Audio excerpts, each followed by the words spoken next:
You're listening to Bedroom Beethovens, where notable music makers break down stories accompanied by songs and melodies documenting growth through their 10,000-hour journey.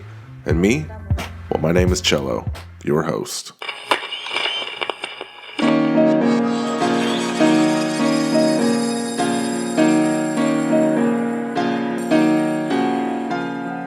I am a bedroom Beethoven. Hey, for once I don't have to stray too far from my backyard. Austin, Texas is in the house, everyone, as I welcome you to episode 102 of the podcast. Below the willow tree is where I hide the darkest parts of me. My guests this week are... This is David and David Butler. I'm half of Missio, and I play multi-instruments, I guess, and background is an audio engineer. Mainly play bass and synth on stage. Yeah, my name is Matthew, and I'm the frontman of Missio, the other half of the duo, and same thing, just kind of play multi-instrument, whatever's necessary for us at the time, depending on the record. And some of the people we've been able to collaborate with in the past have been Houston legend Paul Wall, Czarface, specifically Esoteric, which is it's Esoteric 7L, and then Inspector Deck. Below the willow tree, I search to find some sense of identity. This weeping willow tree sits in silence, sheds no tears. Can you feel the sun? I do, but I can't see it. Can you feel the breeze? I don't, but I believe it. I don't feel safe when I'm not alone. And I know what you're thinking. I like it on my own. But I'll let you in if you say it's okay. Missio is the brainchild of Matthew, who originally from Colorado began playing music at the age of 6 when he started learning classical piano. We chat about traveling the globe in choir and reaching somewhat of a musical crossroads at the tender age of 20, as he ventures out of Colorado, begins to write songs in a retro airstream removed from the realities of everyday life. Then I turn to David as we talk about powerful content within Missio songs, breaking his neck, literally, and as I put a nice bow on all the topics, we cross the finish line with what emerged at the end of this journey as Missio. Returning overseas earlier this year, they race home on the final day before the U.S. borders were closed due to the pandemic. But they're here, and I'm able to speak with them in the live music capital of the world. Before we get to the conversation, though, I thank everyone who is buying merch or donating to the Patreon. Those are the things that help the show out, continue to pump out content while motivating this content creator to bring you the stories you like and need, to know the musicians that you know and love. You can find the show on Instagram, YouTube, Twitter, and the website is bedroombeethovens.com. And wherever you listen to podcasts, be it Pandora or Spotify, maybe Apple Podcasts is your jam, leave me a 5-star review and support your boy. Thanks for tuning in. Episode 102. I'm alone for sure. I'm lost to the world.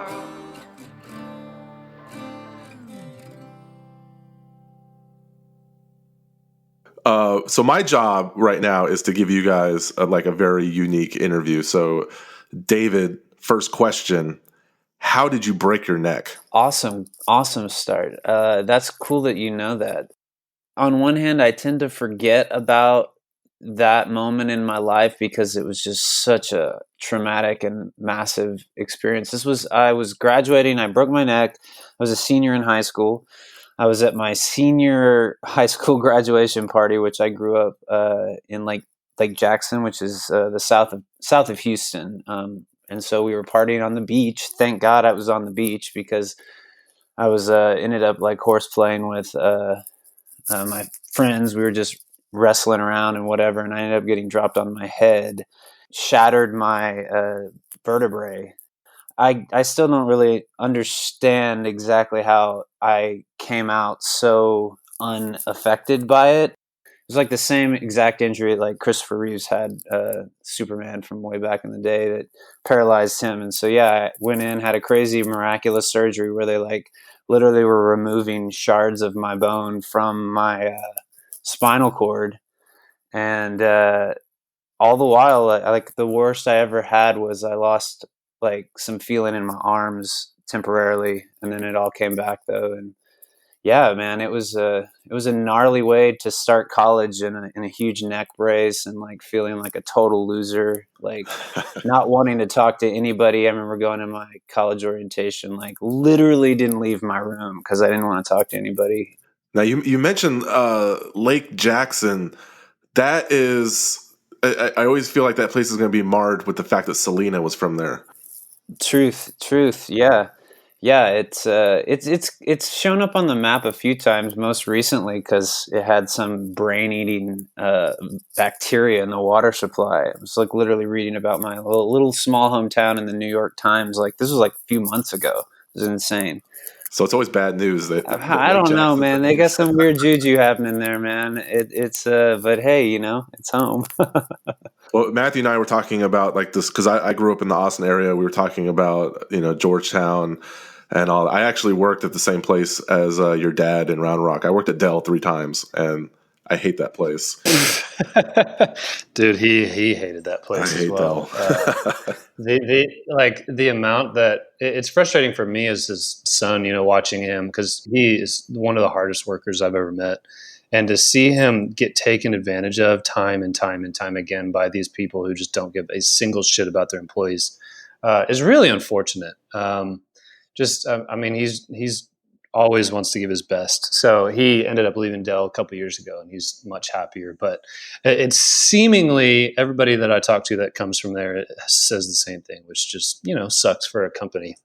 Yeah, you're preaching to the choir on that one. But luckily, you've escaped the corporate world. And the Missio, all are from the dust, and to the dust all return. It wasn't always a duo. Matthew, you were Missio, so it seemed like Missio could be an ideology, perhaps a movement. Missio could be a trio, a foursome, or does the success of the band come from the symbiote of y'all's process? Maybe a third member like Glitch Mob. It wouldn't work. There'd be too many cooks in the kitchen. I couldn't agree with you more. I think where both David and I came from were playing in bands where there were lots of members. And one of the most frustrating thing is that it's so hard to get anything done because you have to take into consideration everybody's opinion. Everyone has a part that they have to play, and it can be tough when you're making larger decisions. So kind of the reason why I wanted to start my own thing was I was exhausted from doing that, and I just wanted to make music and have no one else's opinion, kind of just start from scratch and do what I've wanted to do. And then it slowly morphed into David kind of joining the band and that whole process. But I think what's cool, and I love that you said it could be a movement, is because it kind of is. Like we have a third member that David was talking about earlier, Dwight Baker, who's kind of a hidden third member, but he's such a genius and is so talented and has so much experience in this industry that he's been able to help us a lot of the way. But at the same time, we've also discussed in the future, if we're ever playing big shows or festivals or whatever, and we wanted to bring a couple more people on stage, we could do that. If we wanted to add, real fucking whoever, it could kind of be a collective if we wanted. But I think what is special about what we do together as a duo is that we have the same work ethic, which has been amazing. We approach music the same way, which is also amazing. And we both kind of have a similar vision. It's like very, very few times where we will kind of go up head to head on a decision. So less cooks in the kitchen is definitely preferred for the way that our work styles go. Now, back when you were a kid, before the whole Missio thing, you were touring the country, like choir. I had no idea that kid choir was such big business. Yes, I actually did not either. It was kind of my parents, I'll say, forced me into that world a little bit because I think they saw my talent early on, and I obviously didn't. I could have cared less. But what was cool is I had initially tried out for this choir. It was the Colorado Springs Children's Choir, and they had like 5 or 6 different groups within the choir. And so as you grew older, it got better, you got to move up in these different groups. And initially I remember studying so hard to be in this one particular group and doing things all day. Like you would have to play, my mom would actually sit down and play chords and I couldn't look, and I'd have to sing back certain pitches to her via those chords. And so I worked my ass off. And then when I went to the audition, I actually got to, or I got invited to do the group above that, which was very unexpected. And part of being in that group was we were able to travel the world. And so we, as an eighth grader, I was traveling to New Zealand and Australia and Japan and playing in the Sydney Opera House and playing at the World Market in Japan. And I mean, we were every single weekend gone traveling in Colorado or California or kind of all over the place. So yeah, I love that your parents kind of forced you into that. And so like every day you woke up and you were reluctantly successful at something. I just find that to be kind of hilarious. Yes. Yeah. Now, because I lived in Austin, I grew up in this whole area. David, I know a few things about you because I remember being at South by Southwest and I heard a song called Apples and Oranges. And I swear on my life, yes. I thought it was Maroon 5, and I went to go see who it was. And lo and behold, I see a guy with a grunge background in a soul band that's being compared to Gary Clark Jr. at the time. I've taken the scenic route through the music business, I would say, through all my years of being in bands. Apples and oranges we are, like oil and water, yeah we are. We don't mix, but I guess it's some kind of trick the way we stick together. Some great and probably overly romanticized memories from South by Southwest, and then also a lot of like brutal memories of South by Southwest as well.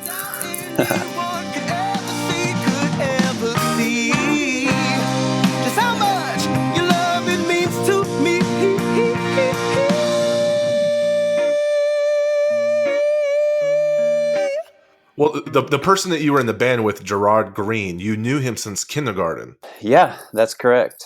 Yeah. And you had all this great press and everything. Ultimately, what made you guys part ways?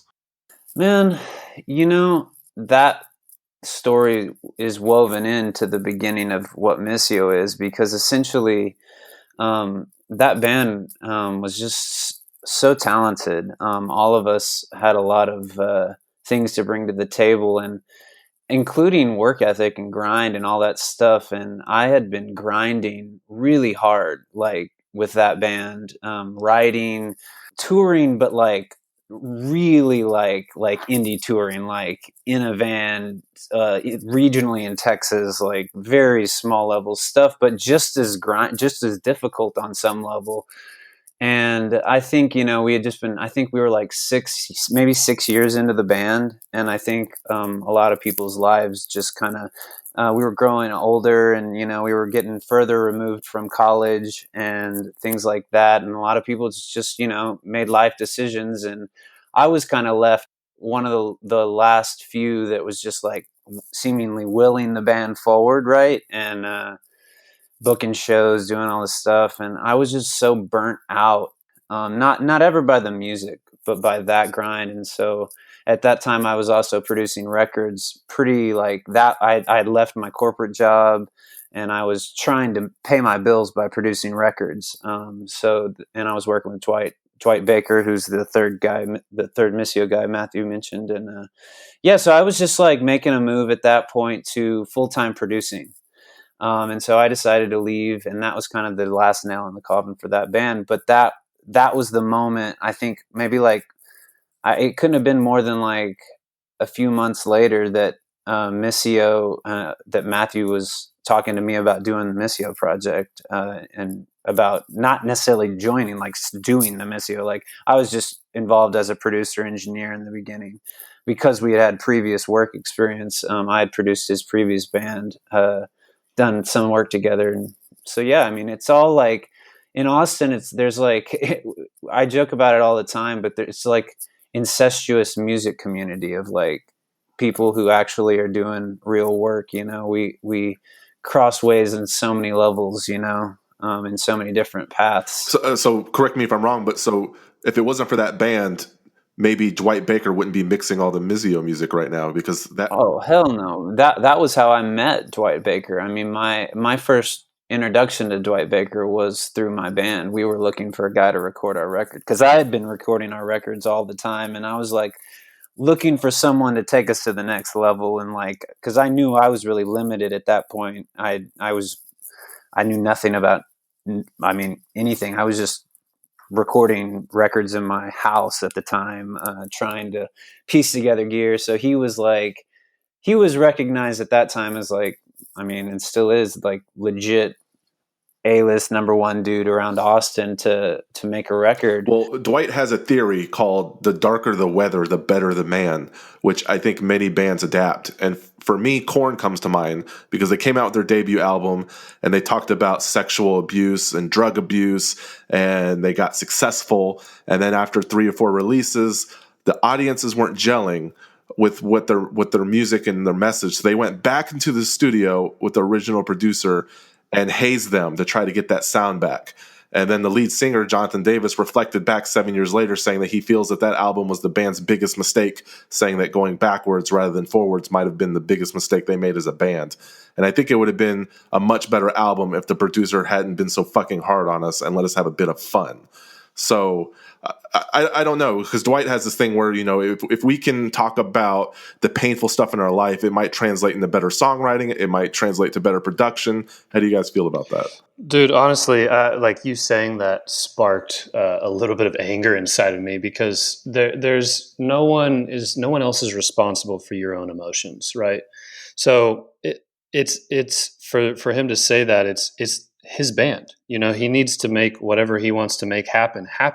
You can't rely on a producer. So even though I understand where they're coming from, where, you know, if you trust somebody a lot, especially a big producer, that if he says something, you want to listen. But at the same time, David and I say it all the time, you have to trust your gut in this industry specifically, because so many people are trying to get your money, your talent, your position. You are constantly in competition, essentially. And if you are not trusting your gut and making decisions for what is best for your own mental health and your own stability as an artist, you will have no skin in the game. And I notice it with other artists all the time, because I think the tendency for a lot of people can be, I need to please my fans because my fans help me do what I do. And you have to be careful going down that road, because if you are not enjoying what you do as an artist, but your fans love it, then you're fucking miserable. And it's kind of like a waste of time, in my opinion. So if you or me as an artist am always loving what we are doing and pushing out, if the fans hate it, sucks to suck. Sorry, we'll do another one. And like, like, it sounds a little harsh, but it's so true, because I feel like the reason why our fans resonate with what we do is because we share what is real and raw to us first, and we have to love it. And there are some people who don't love it, and that's totally fine. To me, that's what art does, is it's supposed to be a little bit bittersweet. You're supposed to love it and hate it all at the same time if you're doing your job correctly. So we really try to just focus on loving every single thing that we put out. And as long as that's the case, fuck yeah, dude. And how are you keeping things in check? Because as someone who's battled addiction and has come out the other side of recovery, tell me, when you start making music as a way to battle those demons and distract yourself so you can pour yourself into music, what happens now when your YouTube videos get millions of hits, you know, fans are lined outside of your tour bus? The more successful you get, the more temptations there are. And I would never compare the strife of one man to another, but I imagine Eminem's recovery would be harder than the next man, because a snap of his fingers, he's able to have access to every vice known to man. So the things that helped your recovery can now be your downfall. Oh boy. Well, for a while, I mean, for the first couple of years of Missio, I was very good at hiding a lot of my struggles, even though I was saying outwardly that I was sober. I think it will always be a lifelong struggle for me in a lot of ways. And you are absolutely right. Being on the road where you have access to anything or everything that you want at any time. I credit a lot of the people that I'm around, specifically David and Jaden, our drummer, those two are the dudes primarily out on the road with me. And to be able to have guys who are constantly looking out for me and going, hey, how are you doing? hey, can we help you? Hey, we have no problem not drinking in the green room if you're having a hard day or whatever. To have that support on the road and off the road too, with certain people back home, it constantly keeps me in check, because you're right. At any point in time, I can go try and sneak a beer or go fucking do whatever drug I want to. And I have to realize, like, in the last couple of years of really, really being sober and seeing how my mental health has changed, I'm tired of being miserable. And what made me the most miserable was getting fucked up every single night. Like, and when I look back and try to figure out why was I getting fucked up, like what was the reasoning, that at times there's no reason at all. I just like to self-destruct a lot of times, and to have friends that know I like to self-destruct and I tend to self-destruct, there's just that constant brotherhood, almost like a family, of just doing constant check-ins, that really helped me. So I give a lot of credit to my homies. That's awesome, man. Yeah, I want to credit your perseverance and also the songwriting you guys do. Like, for example, I look at your song "I Run to You." Just on paper, just lyrics, no beats, no music, and on the surface it appears simple. But if you're really good, there's talent. It's hidden in the simplicity. You know, I go to one of your songs on YouTube and I read the comments, and I imagine the comments that I'm reading are only getting said by the result of compelling and effective songwriting. So like listen to this. Someone said, "This song by Missio basically strikes at my own insecurities. I feel like my boyfriend is singing this to me as I sit down and cry, attacking myself. I hate how my body looks. I hate how I talk. I hate myself in every aspect of insecurities. But he makes me smile. He makes me feel okay. But it hurts whenever I attack myself in one of my pain fits. And I sit down and I cry every time I hear the song because I feel it's him." And, you know, in a million years, I could not write a song that could make someone feel that way. But she connects with your lyrics in such a unique and personal way. So it's more about just being in a band. Like, you now have a responsibility. You now have fans that maybe rely on you and see you as role models or authority figures. And I can't imagine, you know, it's awesome. It's powerful. And you guys are doing an amazing job. Thanks, man. I wish that people could come into the conversations that David and I have just kind of on our own when we're bitching or whatever, because it's so easy for us to be like, why aren't we doing more? Why aren't people getting Missio more? Blah, blah, blah, blah, blah, blah, blah. And we read comments like that or hear comments like that. And it makes me realize how special what we do is, because we have a fan base that is so fucking loyal. And to me, it only comes from us being genuine with them.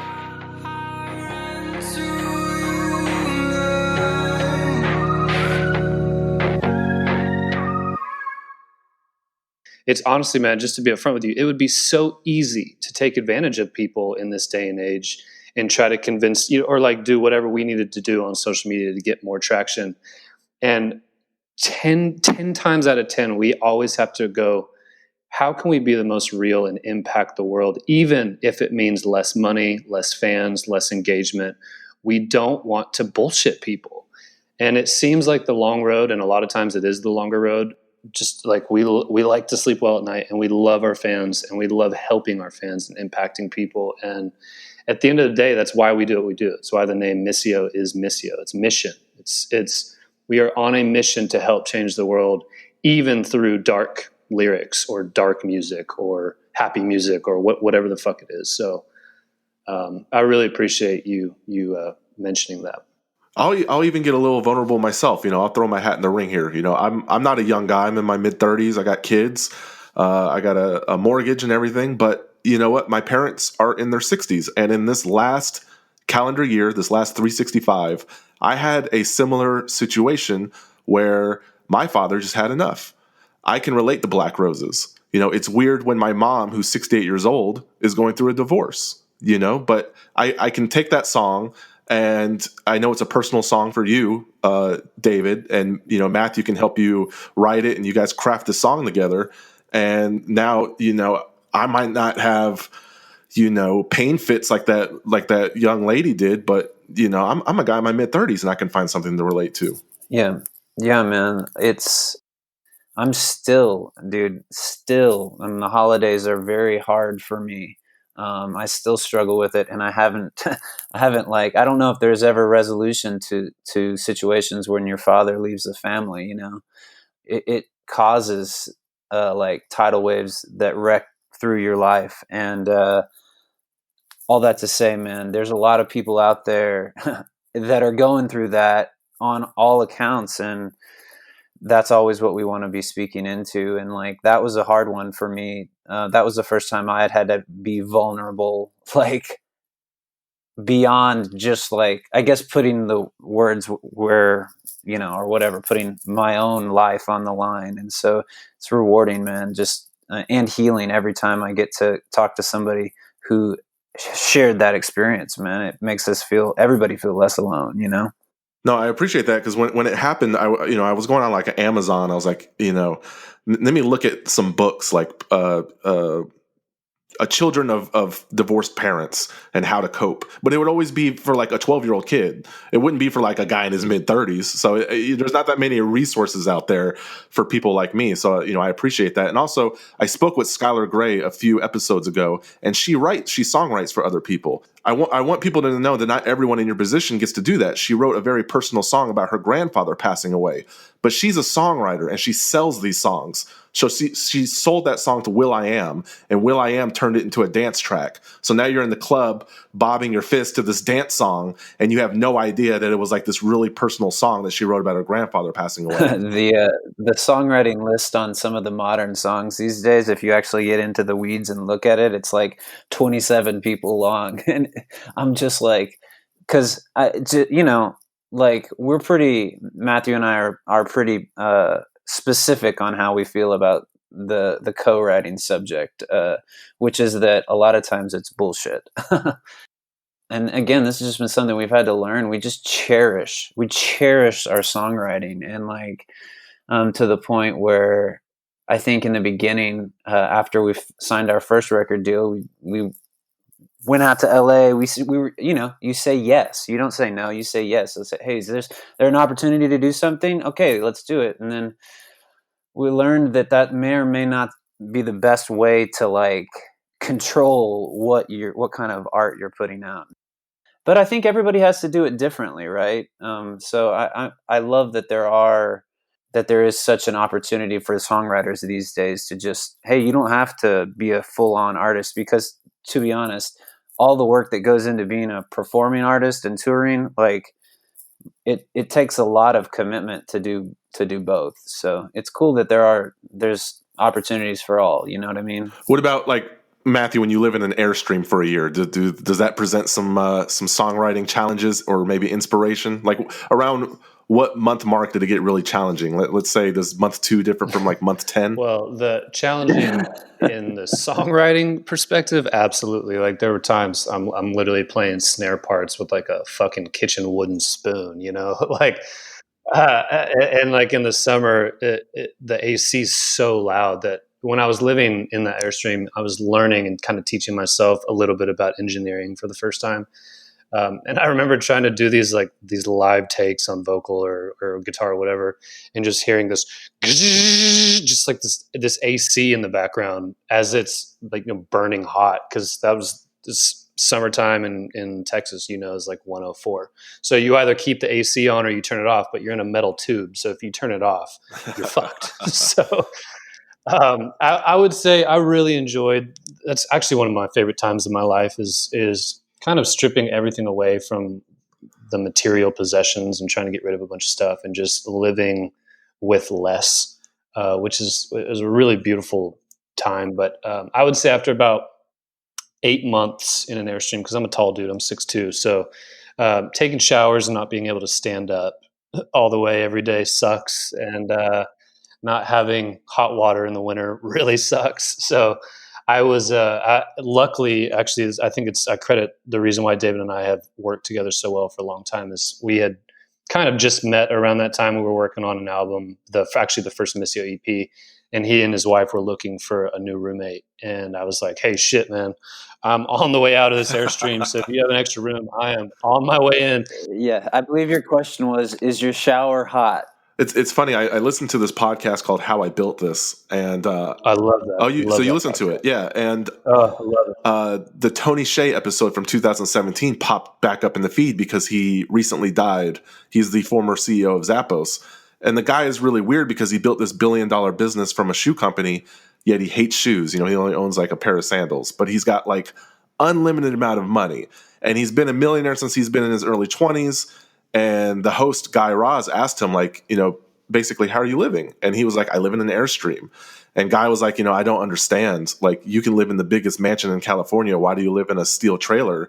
And he said, a question that he likes to ask people is, if your house was on fire, what is the one thing you would take before exiting? And he said, if my house was on fire, I would just get my phone and leave.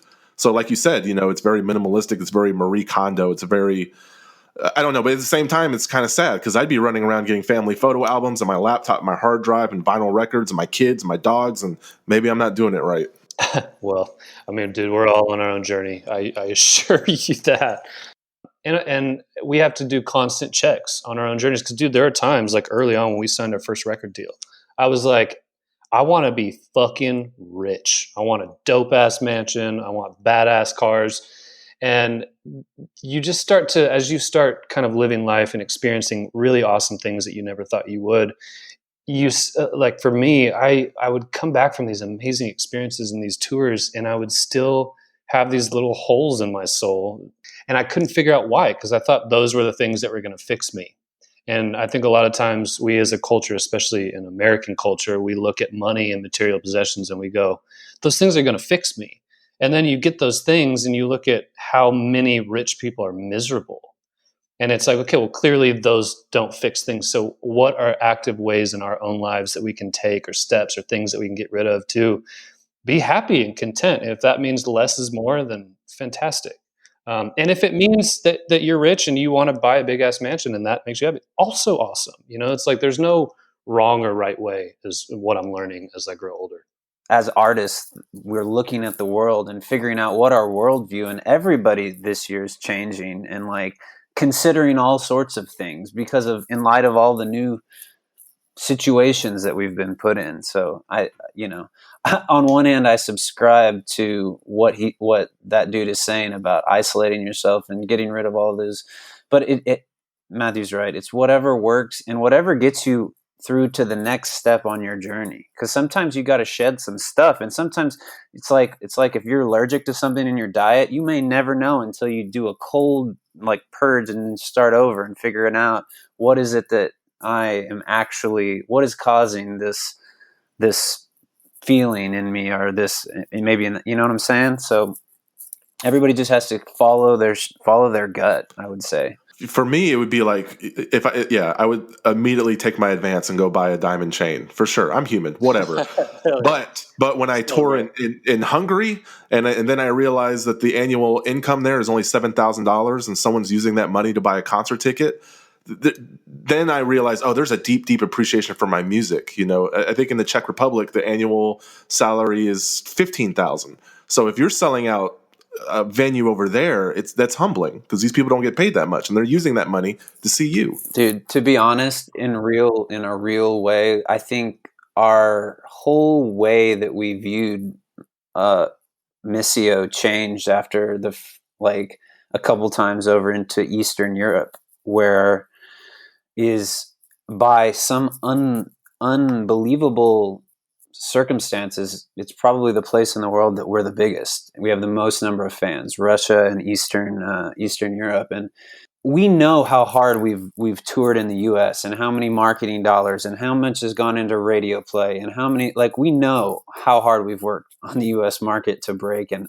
then to just see that stuff naturally happen and to know what it represents, like you said, it humbled us in a way, but humbled us and then also gave us extreme confidence that we could continue to follow the art, follow the gut, and that it would lead to somewhere, on a real tangible level. And I think that's why we enjoyed writing the last record so much, is exactly because it's like just going over there. It changed the game, man. It changed the game on so many levels that I honestly I don't have the words to fully describe yet, because I think we're still making sense of it all, but it's profound. We are human, we are strong, willing flowers blooming alone. Hate is hate and love is love. I don't know why we can't rise above. I think about you in the day, wishing my past would just fade away. Sarcastic smiles die slow with truth. I'm over this and I'm over you. Well, I think everything that we've talked about, you guys say that this is your best album yet because you've grown musically and you matured. However, there's that old adage of you have 25 years to write your first album and 6 months to write your second. You know what I mean? So how do you ensure that every album you put out is better and better? Because that's a tall order. That is a very tall order. I'm going to say short answer, trust the process. We have a process that we love, and which is just getting together with your homies and writing music and always making sure we stay inspired, you know? As long as you keep the target on the right things at the core and not like the point that you mentioned earlier of like trying to recreate a moment that doesn't exist in the current moment, like, or forcing something, then I think at that point the target gets blurry.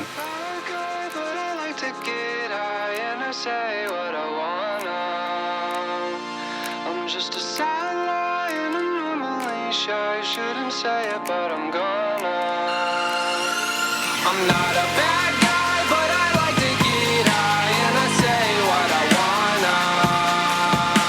I'm just a sad lie and I'm normally shy. Shouldn't say it, but I'm gonna. Cry, baby, cry, baby, cry, baby, cry.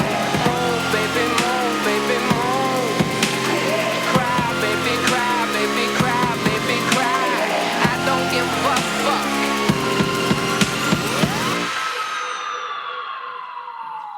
That very first song went out, I Run to You. That was the first big push online, and this was around the time where blogs were really popping and Hype Machine was a thing, right? And I had randomly hit up this blog called Hilly Dilly based in Canada. And overnight, I woke up and there were 1,500 plays on I Run to You. And at the time, that was the most, 1,500 plays was unheard of for me because typically it would take months to get 1,500 plays. And I had to remember that moment because now looking, we're almost at 1 billion streams, which is insane to me. And so often I'm like, well, God damn it, why didn't this single get more than 1 million plays in the first, whatever.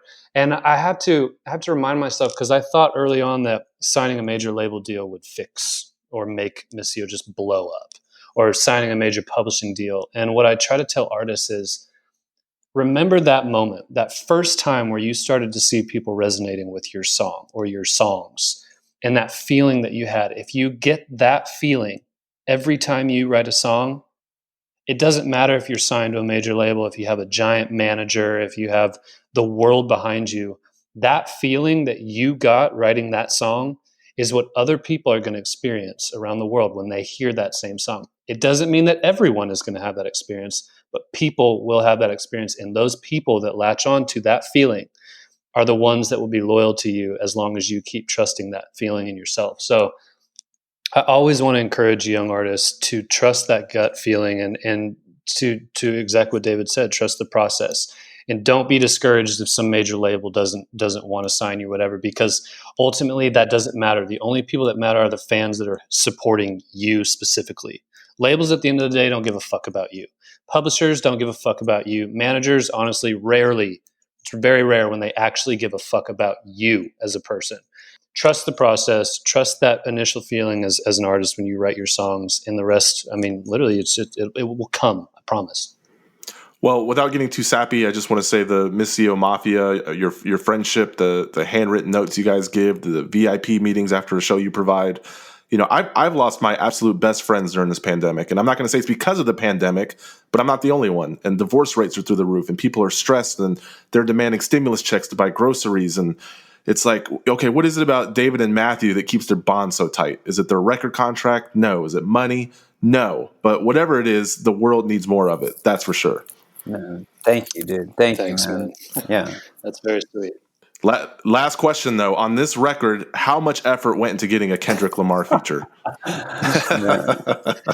A lack of money, bro. Dude, I would be satisfied at this point with a new Kendrick Lamar song, man. Forget about him doing anything with Missio. It's been too long. We need some Kendrick in our lives. Well, I appreciate you two, your time. I really do. I think 90% of this podcast is hip hop, so I always welcome the change of perspective when it comes to other genres. And I know when you were on tour, you listened to a lot of podcasts. I'm not sure how much you listen nowadays, but keep me in rotation, and I'd be honored. Dude, genuinely, when I say this has probably been the best podcast we've done all year, I mean that. So thank you for taking the time and doing your research. And it's been awesome. Oh, man, you guys have made my year, man. Thank you. Of course, man.